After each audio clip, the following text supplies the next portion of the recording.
Donc, pour calculer l'écart type de cette série statistique, on vous dit que vous pourrez utiliser les deux dernières colonnes du tableau. Ce que j'aurais besoin, en fait, j'aurais besoin d'une colonne des écarts au carré.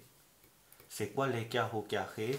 C'est la valeur, je vais appeler ces valeurs-là, je vais l'appeler xi, donc c'est la valeur des xi moins la moyenne qu'on avait calculée, que je mets au carré. Et après là, je vais faire ce qu'on appelle, je vais faire effective fois l'écart, donc effective fois écart, écart au carré. Pourquoi je fais ça? C'est puisque on sait que la variance, c'est aussi une moyenne. Et la moyenne, elle est calculée comment? La moyenne, je dois toujours diviser par le nombre total des élèves, il y en a 48. Par contre, au-dessus, il fallait faire attention, c'est que on doit chercher la moyenne des écarts au carré. Du coup, les écarts, c'était la différence entre la valeur et la moyenne. Donc, 157 moins 168 que je mets au carré. Mais là, la différence par rapport à l'exercice précédent que nous avons fait ici, on avait juste fait l'écart, on l'avait juste mis au carré, on les avait tous additionnés, c'est puisqu'on a juste 6 éléments. Et ici, si on regarde, il y en a 2 élèves qui a la taille qui correspond à 1,57 m. Vu qu'il y a 2 élèves, en fait, on doit faire x2. Et après, plus 1,61 moins 1, la moyenne, 1,68 au carré. Et là, comme il y en a 5 élèves, je dois faire x5, plus, etc. Et jusqu'à la tout dernier élément, 177 moins 168 que je mets au carré x 3. Ce calcul-là, il pourrait être très très long, surtout quand il y a ici c'était par hasard, vraiment par hasard que j'ai une valeur exacte. Normalement, je peux avoir une valeur avec des virgules et alors ça va compliquer beaucoup le calcul. C'est pour ça que l'avantage d'utiliser un tableau, ça va éviter des erreurs. Donc, ce que je fais, je vais d'abord calculer la valeur écart au carré et je vais multiplier par l'effectif, tout ceci, je vais avoir la réponse là. Comme ça, je calcule tout séparément. Je vais commencer. Le premier, ce que je suis censé de faire, c'était 1,57 moins 1,68 que je mets au carré. C'était 121.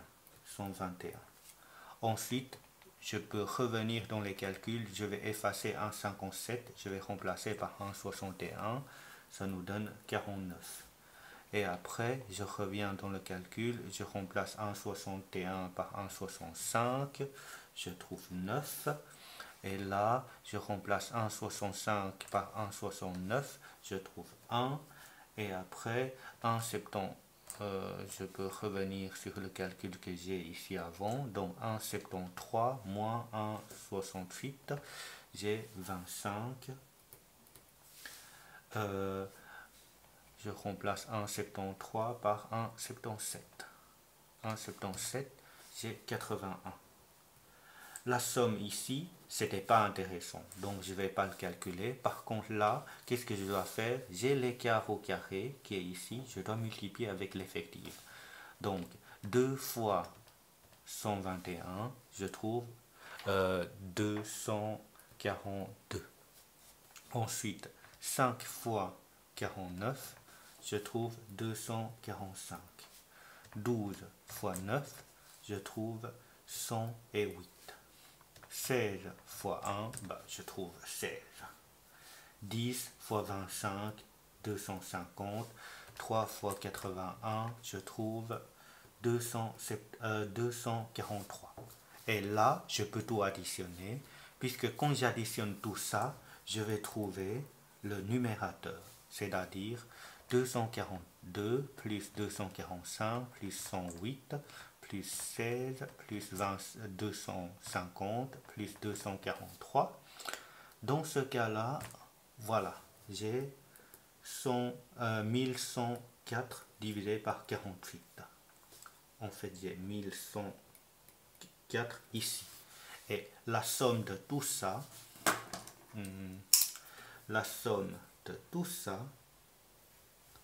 c'était la somme de tout ceci, en fait.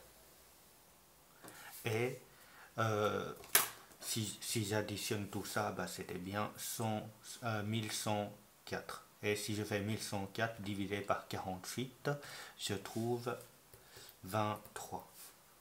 Et comme je demande de chercher l'écart type, bah, l'écart type c'est sigma qui est donné par racine carrée de la variance, c'est-à-dire racine carrée de 23. Dans ce cas-là, je fais racine carrée de 23, je trouverai à peu près 4, si j'arrondis à deux chiffres après la virgule, 4,80 cm. Voilà, ça c'est l'écart type. En classe, nous avons vu que l'écart type, en fait, plus que l'écart type soit petite, plus la taille, les données seront homogènes. Ici, par exemple, on constate que j'ai une moyenne. Si je fais moyenne moins l'écart type et moyenne plus l'écart type, je vais de nouveau trouver un intervalle de confiance. Plus l'intervalle de confiance soit petite, plus donc la taille des élèves sera homogène. Mais dans ce cas-là, comme ce n'était pas demandé, je ne vais pas expliquer, je vous enverrai des autres exercices pour travailler cette compétence. Maintenant, dernière question, je demande de représenter le diagramme des fréquences cumulées. Donc, diagramme des fréquences cumulées, fréquence, elle est là, fréquence cumulée. Du coup, verticalement, il fallait noter donc fréquence cumulée en pourcentage et horizontalement, vous avez les tailles. Et là, faites attention, ici, la différence par rapport à ceci, c'est que là, vous avez des intervalles, alors ici, ce ne sont pas des intervalles, et on avait fait une fois un exercice similaire en classe, c'est-à-dire, je vous avais conseillé de prendre, de pointer d'abord toutes les valeurs, donc je commence à 1m55, et puis 1m59, et après 1m63, 1m63, à peu près là, 1m67, à peu près ici, 1m61, à peu près là, 1m65, non, 1m71, 1m75 et 1m79. Voilà. Donc, c'est à ces endroits-là qu'on va pouvoir placer donc, les fréquences cumulées. Je sais que la valeur minimale, c'était 155. Donc, je vais commencer en 0 à 155. Ensuite, quand j'arrive à 159, je sais que j'ai 4,2%. Donc 4,2%, donc je sais que là j'ai 10, donc 4,2, ça sera à peu près ici. Oui, je vais essayer d'indiquer ici, c'était 1,59, 1,63, 1,67, 1,71, 1,75 et 1,79. Donc en 1,59, quand j'arrive à 1,59, j'ai 4,2%. Voilà. Et quand j'arrive à 1,63, dans fréquence cumulée, j'ai 14,6%. Donc là, j'ai 10, donc 14, ça va être à peu près ici.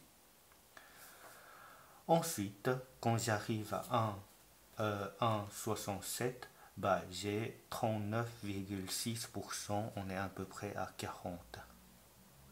Voilà, légèrement en dessous.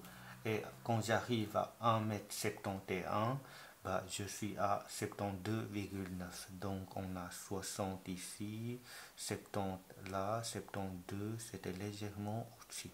Voilà, ici. Et quand j'arrive à 1m77, donc la fréquence cumulée, c'était 93,7. 93, donc j'ai 90 ici, 93,7, j'arrive à peu près là.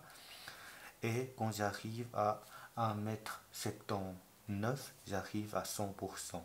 Donc, dans les fréquences cumulées, donc le dernier point, c'était toujours le 100% et la première point, c'était toujours le 0%. Et après, qu'est-ce que vous êtes censé de faire? Bah, vous devez prendre vos équerres et vous allez relier point par point. Et de cette manière-là, comme le nom indique fréquences cumulées, donc ce sont des fréquences qui s'accumulent. Lorsque ça accumule, bah, on voit que ça va devenir de plus en plus important et comme c'est un pourcentage, on va pouvoir atteindre 100% à la fin. Voilà ce que vous avez. Donc, j'espère qu'avec ça, ça va vous aider à faire le travail. Surtout, s'il vous plaît, pour la question que j'ai laissée en bonus, comme je vous demande de faire un travail, essayez de le faire. Ça va vous aider à préparer aussi pour une interrogation quand on va revenir à l'école. Voilà.